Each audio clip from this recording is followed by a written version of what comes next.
Welcome to The Debrief, where we talk with the Washington Examiner's top journalists about the headlines they're covering this week and where the story's going next.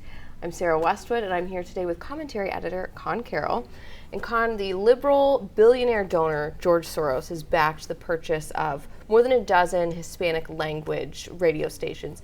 And you wrote about how the way that this purchase is being framed sort of belies, it sort of exposes how Democrats don't really understand why they're losing Hispanics. Talk about that. So this is an investment group that George Soros has financed. It's made up of a bunch of Democratic veterans from Barack Obama's administration, Hillary Clinton's campaign. And what they've done is they've bought 18 different Spanish language radio stations in 10 different cities across the country. And they claim that they can now reach 75% of the Spanish language market.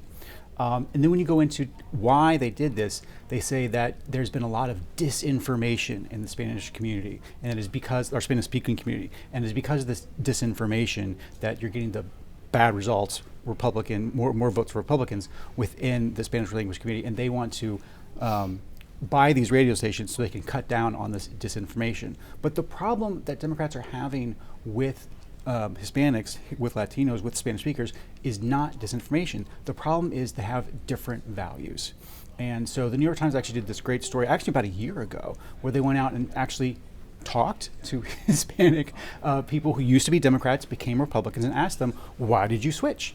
And one of them, Eric Ortiz, who used to be in New York and he since moved down to Florida, said, look, you know, the Democratic Party has changed fathers into government checks and welfare workers. And that's not what we're about. That was a bad system. And he's 100% right. That's what the Democratic Party is all about, is replacing fathers with programs and checks. And he is right. It is terrible for the Hispanic community. And more of them are recognizing that, and that is why they're losing the Hispanic vote.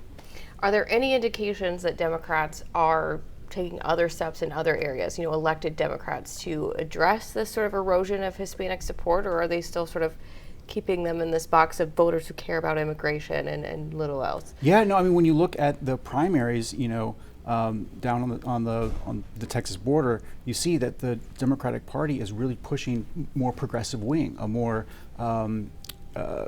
pro-migration, pro-immigrant wing, and they don't really understand why they're out of step with more and more with Hispanic voters.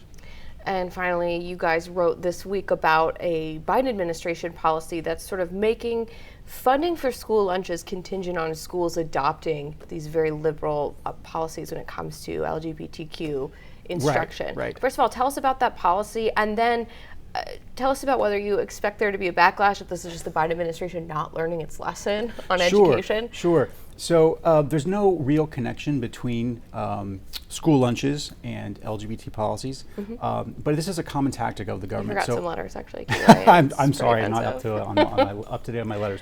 But if you look at, for example, the drinking age. So the drinking age is not something the federal government normally can set through powers. What they do is they bribe states with highway funding. So they say, we're not going to give you any highway funds unless you raise your drinking age to 21. And that's essentially what they're doing with education and LGBT issues, is they're saying, look, we're not going to give you money for your school lunch programs until you adopt all these LGBT-friendly policies. Specifically, transgender, people who identify as transgender can go into whatever bathroom that they want.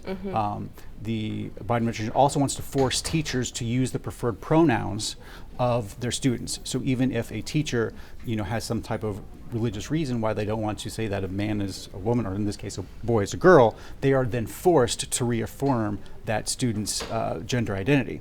And finally, it also says that teachers are not allowed to tell parents about their own child's transgender identity unless they get the student-specific permission. And so these are three policy areas where there is vast, strong disagreement within the nation, and for Biden to just shove this through and basically threaten to starve children unless schools adopt these policies is astonishing. Well, Conn, thank you so much for being here today. You can get more reporting from Conn and the rest of the commentary team at washingtonexaminer.com.